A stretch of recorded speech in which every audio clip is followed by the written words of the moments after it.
I'm sorry for serving you something that didn't taste good. I promise not to make it again, but no matter what I prepared, he always found something to criticize. I reached my breaking point and decided to divorce and leave the house. Then something unexpected happened with my husband and our eldest son. When a woman gets married, her identity often fades behind her husband's name. My name is Emma, but at work and in the neighborhood, I'm known as Mrs. Taylor, even at the daycare and school. That's how they refer to me. I wouldn't mind if my husband called me by my first name, but he only addresses me with a casual, hey. Throughout our marriage, I've always called him Gordon, even now at 50, but it seems he doesn't take the hint. At 53, Gordon, who works for a transportation company, used to deliver goods to the deli where I'm employed. Our relationship began with friendly chats in the store, and we grew close. It felt romantic at first, but married life turned out to be far from a fairy tale. Gordon, often using work as an excuse, never helped with household chores. Even though I worked full-time at the deli, I wasn't a stay-at-home mom. I was juggling everything. We have our eldest son, Mark, and Gordon hardly contributed to his upbringing. Society praises men for simply playing catch with their kids, while women work tirelessly from dawn until dusk, managing the household without any acknowledgement. Isn't it oppressive that mothers are expected to naturally take care of their children? Mark was a good kid until high school, but since joining the workforce, he's become sarcastic, especially in the last 2 years. After he got his current job, he started coming home late and has become increasingly dismissive. Yet, for some reason, he and Gordon get along well. Sometimes they even team up to mock me. Mark, what kind of job do you have now? I asked. I work for an ID company. There are many types of ID companies, right? Why not explain? I prompted, but he smirked, clearly annoyed. You wouldn't understand anyway. Perhaps at 20, he feels it's unnecessary to go into detail with his mom. Sometimes his attitude makes me furious, and I worry I'm failing as a mother. There's a term called unconditional love. When Mark was a baby, I felt an overwhelming love for him. Just looking at his sweet, sleeping face filled me with a sense of purpose. But now, as I watch him become the sarcastic young man, my unconditional love wavers. I find myself yearning for something in return from both Gordon and Mark. 2 years into my marriage, each day has been filled with sighs, and I can't say I've been truly happy. About 2 years ago, Gordon and Mark started to unite in criticizing my cooking. I can't fathom why my culinary skills would suddenly decline. I've always prioritized nutrition, carefully planned meals, and considered their favorite dishes. Planning meals is a challenge enough, but facing constant criticism is disheartening. Tonight, I made Gordon's favorite Chinese stir-fry, thinking he might appreciate it. Gordon yelled, "What is this? It's too salty." "You said it was bland yesterday," I shot back. "Can't you find some middle ground? It's always one extreme or the other with you." Yet, he continued to eat, leaning back dramatically, exclaiming, "So salty." Mark remained silent, just chewing away. "How about you, Mark?" I asked. Frequent dinners at upscale restaurants with my boss had turned me into a bit of a gourmet. Everything tasted exquisite to me, but I couldn't help but worry about any woman who might marry such a sarcastic man, even if he is my son. Amidst Gordon's complaints, both he and Mark finished their meals, leaving me feeling overwhelmed and stressed. In need of relief, I decided to have dinner with my best friend, Juliet, on my day off. Like me, Juliet is 50 and went through a divorce 2 years ago. Her ex-husband never helped around the house yet had the audacity to point out a dirty window or some dust. I still remember how Juliet snapped, claiming she once hit him on the head with a hanger. Talk about guts. As we vented about Gordon and Mark, Juliet's anger flared as if it were her own. "Why don't you just tell him to cook for himself and hit him with a frying pan?" she suggested, only half-jokingly. "I can't say that," I replied, imagining Gordon stubbornly insisting on cooking for me, likely realizing the challenges of the kitchen. "I wouldn't trust anything Gordon made," I admitted, sharing my genuine concern.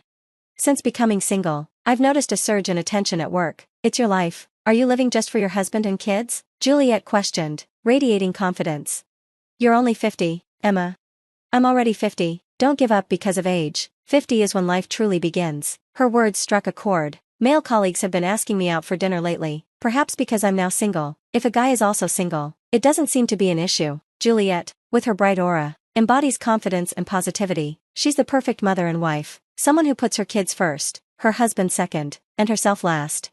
I ponder whether that's right. Society's norms aren't always correct, Juliet said. Before being a mother or a wife, you were an individual. Life's more fun when you live for yourself. Her insight caught me off guard. "You're intense," I chuckled. "Don't call me intense, I'm just normal," she shot back. Dinner time is always tense for me. In most households, it's a moment of family bonding and happiness. Yet, I felt my disappointment swelling as I tried to suppress my emotions, realizing even Mark's favorite curry rice wouldn't escape Gordon's criticism. I tentatively asked Mark, "Is it too sweet for you?" "I prefer spicy or medium spicy, but more importantly, I know this amazing curry place, he replied. It didn't seem fair to compare a home-cooked meal to a dish from a Michelin-starred chef. Cooking shouldn't just be about enduring Gordon's harsh words and Mark's sarcasm without consideration for my feelings. Gordon sighed. Oh, my mom's curry rice was the best, just like home. I wanted to suggest he have his mother cook for him every day, but I held back, fearing it would only escalate the arguments. While helping a customer at work, my manager, Mr. Smith, complimented me. Mrs. Taylor, your customer service is always so cheerful and genuine. It's really great. Thank you so much. His words held power. Even a single compliment could lift my spirits. Good customer service is essential. Pleasant staff encourage customers to return. Despite each deli claiming to offer unique items, they all seem to sell similar products. Naturally, if prices are the same, people prefer the store with better service.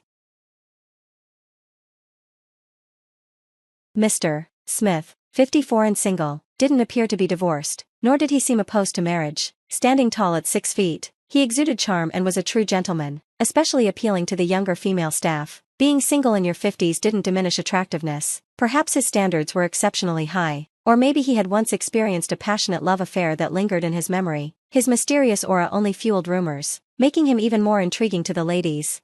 Mr. Smith treated me, a 50-year-old, with the same warmth he showed to women in their 20s. Such a gentleman. I couldn't help but wonder how Gordon and Mark acted at work. If Mark made the same snide remarks to his colleagues that he did at home, he'd definitely be the talk of the office. I felt a pang of worry about Gordon, especially when it came to those dreaded dinner times.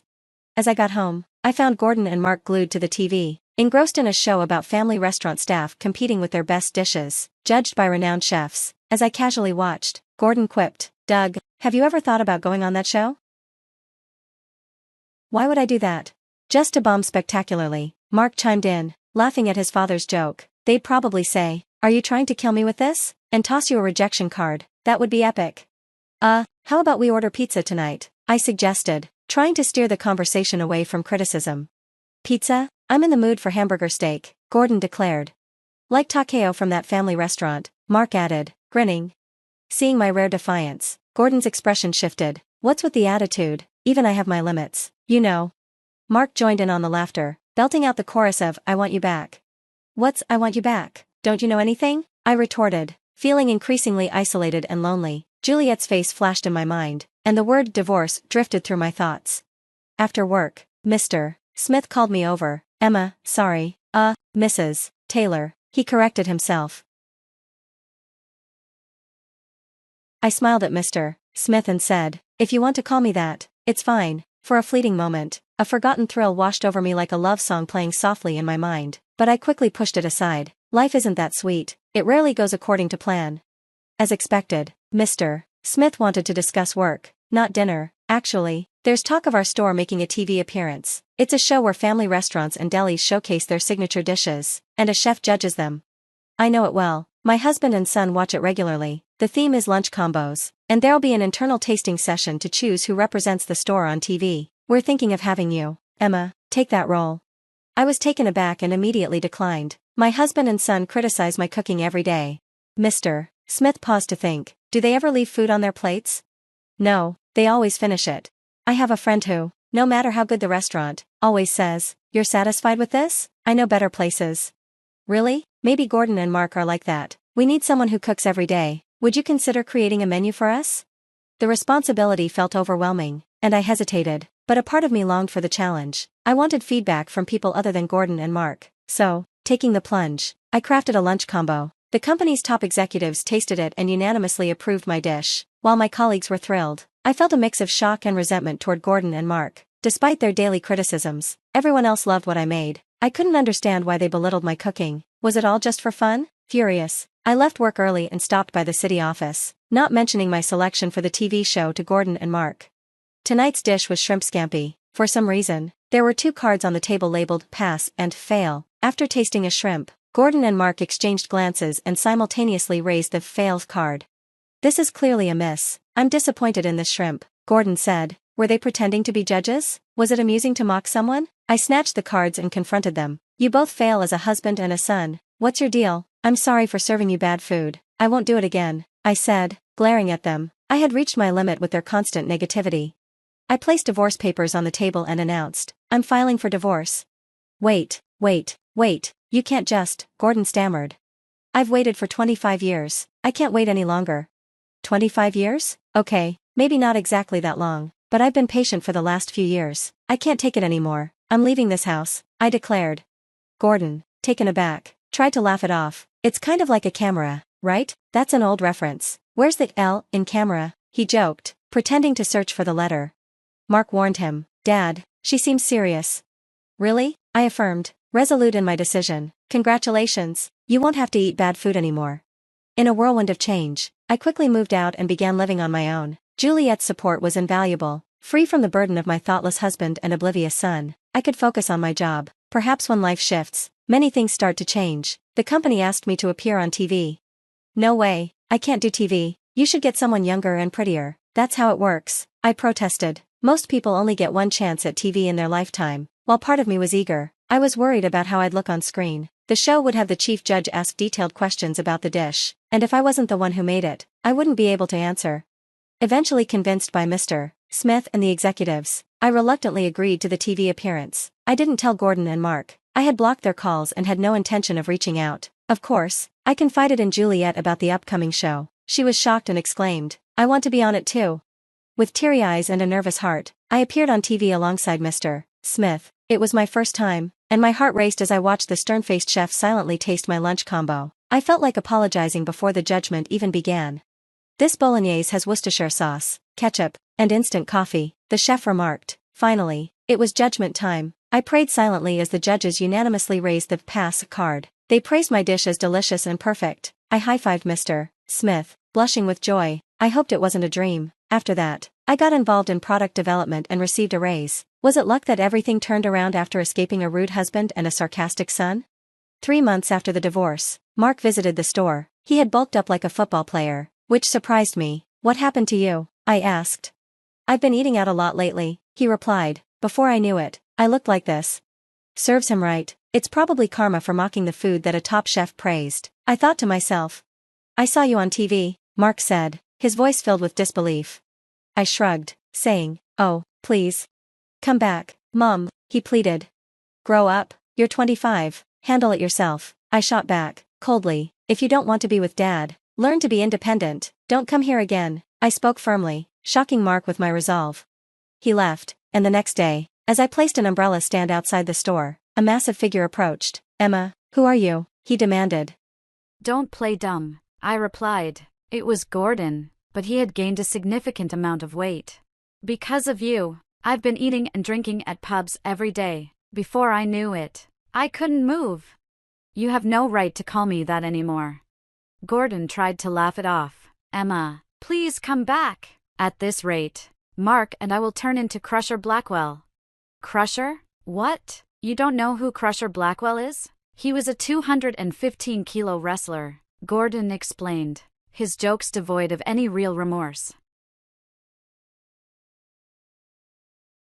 I don't want to waste my time talking to you. Please leave, I said firmly. Despite my harsh words, Gordon persisted. I apologize for everything, truly, he said. I remained silent. Your cooking was always amazing. My mother told me never to praise someone too much. If you keep saying something's delicious, they won't improve, Gordon continued. Wait, where are you going? He called as I retreated into the store. To my surprise, he followed me inside.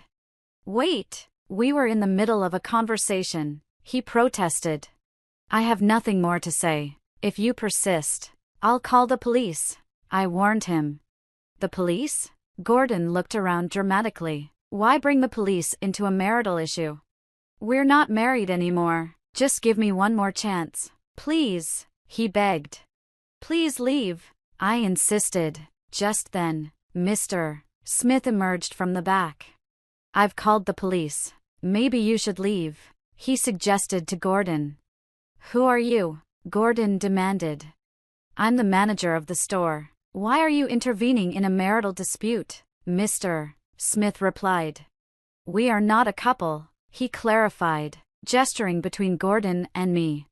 I get it now. Is that why you divorced? Are you two together? His rude insinuation infuriated me. What nonsense are you spouting? I won't tolerate this, I snapped. Is it true? Is that why you're so upset? Just then, a police car pulled up, and 2 sturdy officers entered. That's the man. I pointed at Gordon. What are you talking about? Gordon protested as one officer tried to restrain him. He resisted, yelling, "Let me go! She's my wife!"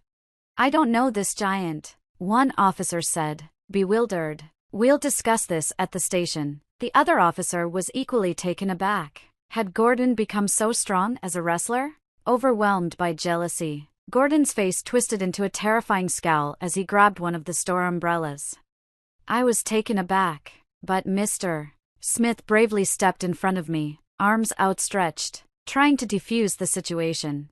"Are you showing your true colors, you ho-head?" Gordon shouted, raising the umbrella to strike. An officer from behind forcefully knocked it out of his hand and grabbed Gordon's wrist. "You're under arrest for obstructing official duties," the officer declared. Obstructing official duties? The police's signature move? You think that solves everything? Gordon spat. "Just come with us." As everyone on the street watched, I felt my face burning with embarrassment. The commotion continued as Gordon was forced into the police car. "How embarrassing. Are you okay?" Mr. Smith asked.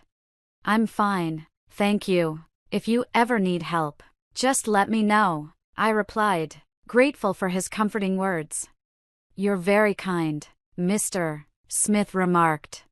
"I'm not kind to everyone," I added cryptically before he left. Maybe it wasn't a misunderstanding after all. Since that day, neither Gordon nor Mark visited the store, and I finally found peace. After 26 years of marriage, I was free. I could have lunch with Juliet whenever I wanted and enjoy dinners without worry, even if it meant returning to a dark apartment. I never felt lonely. My work was fulfilling, and being valued by the company felt incredible.